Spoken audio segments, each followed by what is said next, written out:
A very big hello to all my wonderful PU2 champions. I hope all of you are doing great. Yes. So finally our board examinations are going to come really soon. And there is one thing common in between all the subjects, which is MCQs. And be honest and tell me in the comment section below, how many of you lose most of your marks in MCQs? Well, me, definitely. When I was a student, I used to lose a lot of marks. But as of now, I have grown up, I have upgraded a bit such that I do not lose too many marks. And which is exactly why I'm over here going to help you with how you can save yourself from losing marks in MCQs. So make sure you watch the video until the end. And also, one more very important thing. If at all you feel that this video is helpful for you, do not forget to hit the subscribe button at that particular point of time. Yeah? And one more very important thing. There might be several videos in YouTube which will be helping you in guessing MCQs.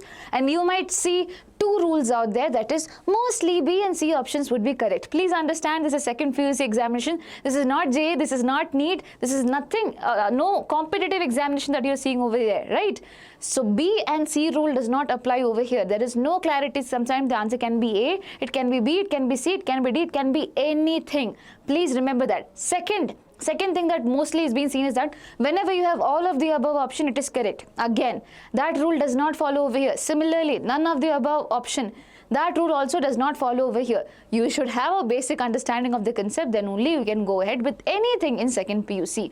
Please know that. So do not fall into that trap. Yeah? So let's go ahead with today's video. But the first scenario, my dear children, is when you feel you know the answer. You are feeling that you know the answer.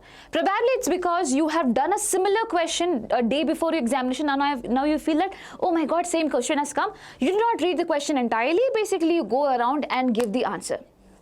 Okay, that means that you actually know the answer, but you did it wrong. Why? Because you did a silly mistake. What do you call this mistake as? Silly. It is very silly mistake that you did. Right. Now, whenever you have undergone something like this, always you need to understand, you never go to the next question without analyzing the mistake. You know it's a silly mistake. So instead of basically putting down the D option over here, you chose the B option. Okay, and you went ahead, you lost your marks. Whenever you think that it is happening so many times, one thing that you have to do is take out little time and write why you got it wrong. Write it that I got it wrong because I did a silly mistake of reading the question very fastly. I didn't see the question properly, which is why I did the mistake. Now, what happens when you write it? It might sound silly when I talk about it like this, but please understand, when you write like this, it makes you more accountable to what you have done. Now, the next time you would be more careful while dealing with the questions that you know. Listen, this was a question that could have been answered very easily because you knew the concept, there was no confusions around it, right? The only mistake that you did is that you did not read the question properly. So make sure whenever you do a mistake, even now, do not wait for the day of examination. When you do a mistake now, mark it that why was it wrong, what did you do wrong, and then only go ahead. Now, this was the first scenario. Second scenario is basically when you are confused. You do not know the answer entirely. There is a confusion between the options out there. Now, this method is something that you might have heard, and that is eliminate the extreme value. This is mostly applicable for the numerical questions of physics, chemistry, mathematics. I'll say this is also generally not too much applicable for second PUC, but still you can try your luck. Okay, still you can try your luck. That's the only thing I would say. So over here, case 1 is where options are 0, 4, 3, 25. We know that this is something that is an extreme value because 0, 4, 3, all of them are close numbers. So most probably answers could be coming from here, and this could be definitely not an option, so we can eliminate it. Similarly, over here, 0 and 94, if at all you see, they are extreme values. 33 and 39, they are somewhere similar. There are chances that you can get it. These two options would have to be eliminated. You might have to find the answer from these two options which are left behind. So this is eliminate the extreme value, but as I said, not sure if at all it will be totally applicable for second PUC. Only depends upon your luck. Okay, only depends upon your luck. The next thing which might be applicable is that mostly answer will be within the similar options. So there's a question in biology. So during purification process of recombinant DNA, addition of chilled ethanol will precipitate what? So when we put chilled ethanol, the DNA separates out. So over here options are RNA, DNA, proteins, polysaccharide. So these two options which you see over here, RNA and DNA, they are basically kind of similar because both of them are nucleic acid. So we can predict that mostly our answer could be coming from here. You get it? From the similar options. But again, whenever I am telling you a trick, please understand it is not going to be applicable for everything. And it's not like you should be applying it for the questions you know. The questions you know, please make sure you read the question properly and do it. That's all. The questions you do not know, probably you can try it up. Again, there is no 100% guarantee that it can be very easy for you to find the answers through this also. But please understand it, okay? Do not rely just on tricks.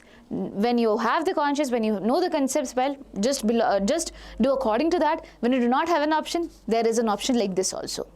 Okay, now the next thing is connect the dots. This is something that is very, very realistic, and that is when you see a question and you feel that you're confused between multiple options out there. If you have time, okay, look at the question, read through the question, and the first thing that you need to do is think about the concept or basically the chapter from where it is from, okay? Once you are thinking of the chapter, then connect the topic. In the topic, again, the paragraph. In the paragraph, basically this particular thing. It might click in your head that, okay, this could be the answer. In that particular case, what do you have to do? You're still not sure. You can use a pencil to write down whatever you know as of now. Later on, when you solve the entire question paper, there are chances something similar related to this particular concept might have come. You might be able to attempt it. So the problem is, in second PUC, if at all you write with pen and then make a, what you call, when you cut it off, it would not be counted in MCQ. So make sure you write with a pencil first. Later on, if at all it comes to your head that, okay, this is the answer, you can come back and write it again. Got it? With a pen. With a pen. Fine, so this is connecting the dot, and this is very, very useful thing. Sometimes we forget things at our home. For example, notebook was kept there and then we forget. What do? We try to track that. Okay, I went there, I went here, I went here. Then at last you might be able to get close to it. So if you have time, okay, at that particular point of time, you do not invest too much amount of effort into this particular MCQ question. But later, once the exam paper is over and you still have a 5-minute gap out there, you can invest your time doing this and try to find the answer for once. Because, my dear children, if at all you get the answer, there is a chance that you can get +1 marks. So this is connecting the dot. Okay? Now, there is another scenario is when you do not know the answer. You do not know the answer. There is no point of confusion. Okay, there is no point of confusion. I can strictly see a question and I know that this is something that I have not covered at all. I do not know the answer. In this particular case, you always need to remember that never ever you should be leaving an MCQ option. Why? Because first option is to attempt it, and if at all you attempt it, if you get the correct answer, by chance, you get +1 marks. If you get the wrong answer, you get 0 marks. Is there negative marking? No. But over here, when you not attempt it, there are no chances for you to get what? The +1 marks that is there, right? So always, even if you do not know the question, attempt it.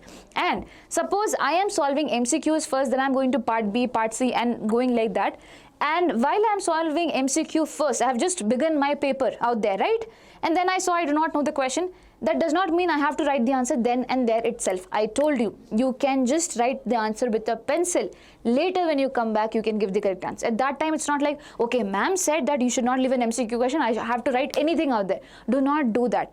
Okay, as I said, some hints might be given throughout. It's like an accidental process. It can happen that few of the hints might be hidden somewhere in your question paper itself, and you might get an understanding of it. So please do that. And always, before starting the MCQ questions or any questions in general, read the entire question paper once.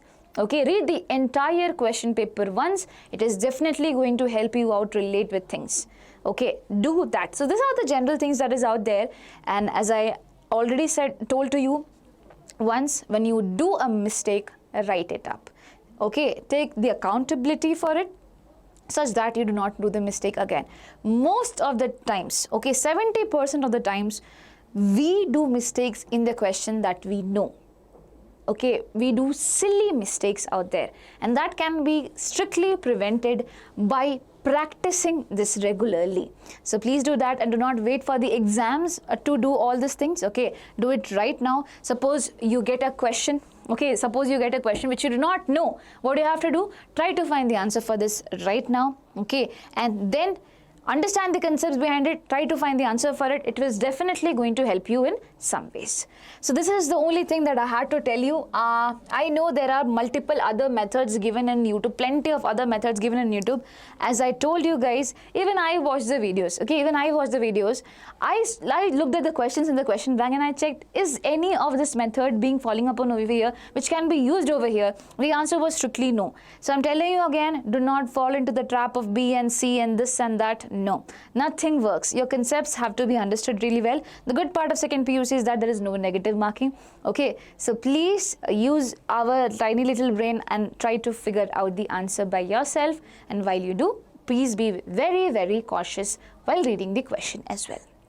Works, works. So yes, and yeah.